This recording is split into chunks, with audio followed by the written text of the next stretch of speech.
Reproductive embryology, teratogens. All right, so first and foremost, what we have to know is that teratogens are just drugs, okay? It might be medications or substance abuse by the mother or something else that can lead to problems or abnormalities or diseases within the fetus, okay? They usually occur, most importantly, before week 8, because before week 8, we're in the first trimester, and that's when we're essentially making the most important organs and developing the most important aspects of the human body, all right? Usually after week 8 or after the first trimester, things are no longer considered teratogens, all right? Now, to start off, what medications? First and foremost, we have ACE inhibitors and ARBs. ACE inhibitors and ARBs can cause abnormal fetal renal development. And so if we have abnormal fetal renal development, then we can get oligohydramnios, because remember, the fetal urine is what produces our amniotic fluid. And so if we have abnormal development of the kidneys, the fetus, we can't produce good amount of urine to protect ourselves, so we get oligohydramnios. And the patient has an increased risk for Potter's sequence. All right, so keep that in mind. If the mother's taking ACE inhibitors, then the kid has an increased risk for oligohydramnios and potentially Potter's sequence if it's severe. Next is aminoglycosides. Aminoglycosides are just antibiotics. If the mother's taking it, it increases the risk of ototoxicity of the baby, of the fetus. Okay, so they might have deafness. Next are anti-epileptic drugs or anti-seizure drugs. This is very commonly tested in the neuro section. If a mother's taking anti-epileptic or anti-seizure like valproic acid, valproate, carbamazepine, phenytoin, phenobarbital, all those drugs, they will cause open neural tube defects or closed neural tube defects. But overall, we will get neural tube defects as well as potential cleft palate. All right, and they want you to know that. And the potential neural tube defects that you're going to see in examples like myelomeningocele, but we'll talk about those types of pathologies later on in neuro. Next is going to be our fluoroquinolones. It's another antibiotic. It can cause cartilage damage in the fetus. Isotretinoin. Isotretinoin is used as kind of an anti-acne medication. It's a vitamin A derivative. And when we have vitamin A excess in any sort, and that's what isotretinoin is kind of providing to the human body, it can lead to severe teratogenic effects in the fetus. So if the mother's taking any type of vitamin A derivative like isotretinoin or excess, then you have to be careful about pregnancy. And what they want you to know is not specifically what happens to the child, because it's severe defects. They want you to know what to prevent this from happening, how to prevent this from happening.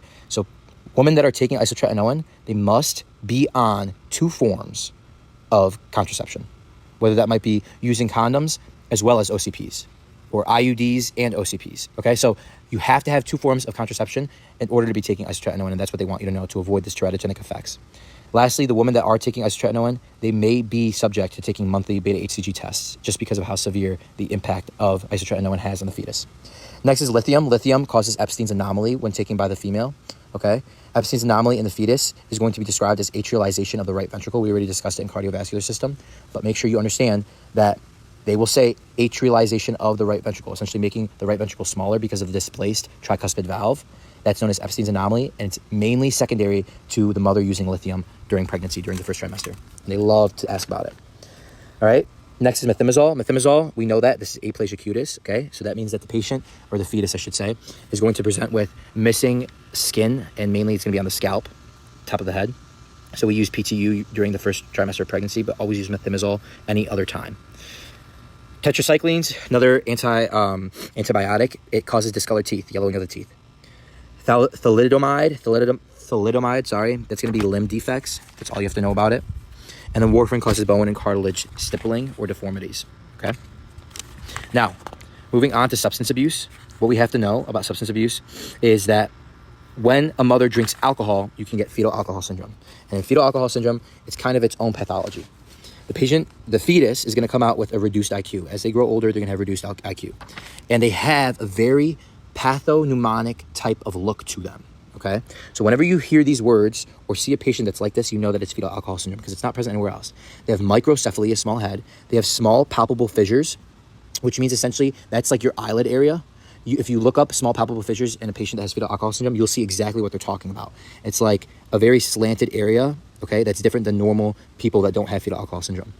They'll have smooth philtrum, okay, and the philtrum is just the curved area above your lip, between your nose and your upper lip, okay? That will be smooth. They don't have that curved area. And then they have the thin vermilion border, and the thin vermilion border is that location of that top of the upper lip. Okay, if you hear any of those things, specifically the small palpable fissures and the smooth philtrum with the thin vermilion border, you know they're talking about fetal alcohol syndrome. They have an increased risk of reduced IQ as they grow older, and specifically have an increased risk for heart defects like ASDs, VSDs, and tetralogy fallot. That's something that they love for you to know. Okay, so keep that in mind. Lastly, we have neonatal abstinence syndrome. What this is if the mother was taking any type of opioids, okay, or maternal substance abuse, essentially, most commonly opioids, during pregnancy. And if they're taking opioids during pregnancy, what happens is that the newborn is going to be born addicted to opioids or whatever the mother is taking. And the question that they love to ask is that they'll present a baby, okay, after birth that's sneezing a lot and they have high-pitched crying. If you see those two things, that's very pathognomonic for a baby that's addicted to opioids, okay? If you ever see sneezing, a baby sneezing, immediately in your head, you should be like, that's such a weird thing for them to tell me in a vignette. They're definitely pointing to something odd, and the thing that they're pointing to is neonatal abstinence syndrome. Okay, so the baby's addicted to opioids. But the question they're going to ask you is not what does this baby have or what was the mom taking, right? Because that's too easy. They'll ask you, what do you treat the baby with? Okay, well, if the mother was taking opioids, which is what you're going to have to assume on the exam, because that's all you have to know, essentially. But if the mother was taking opioids, then your first thought would be like, okay, you have to treat the baby with something that's like an opioid antagonist, like you would give them, something that would block the effects of opioids. But in reality, what you have to give them is an opioid. You have to give them methadone or morphine, okay? And the reason behind that is because the child is in opioid withdrawal when they are born, okay? So providing like naloxone, which is an opioid receptor antagonist, it will worsen the symptoms because the patient's already, the baby is already in withdrawal, okay? And that's the symptoms. The symptoms of the withdrawal is the sneezing and high-pitched crying, okay? You will further worsen their symptoms and further worsen their withdrawal and make them in a horrible state if you give them like an antagonist. So you have to provide opioids. And the answer is most likely going to be like morphine, okay? You have to give the baby morphine, which is horribly sad, but that's the case. All right, so that's it for teratogens, fetal alcohol syndrome, and neonatal abstinence syndrome. The one thing that I skipped over is types of errors in morphogenesis. What you have to know is that clubbed feet is a deformity, okay, deformation. They like to ask like a couple questions from this area in that book, but overall, it's relatively lower yield on the exam.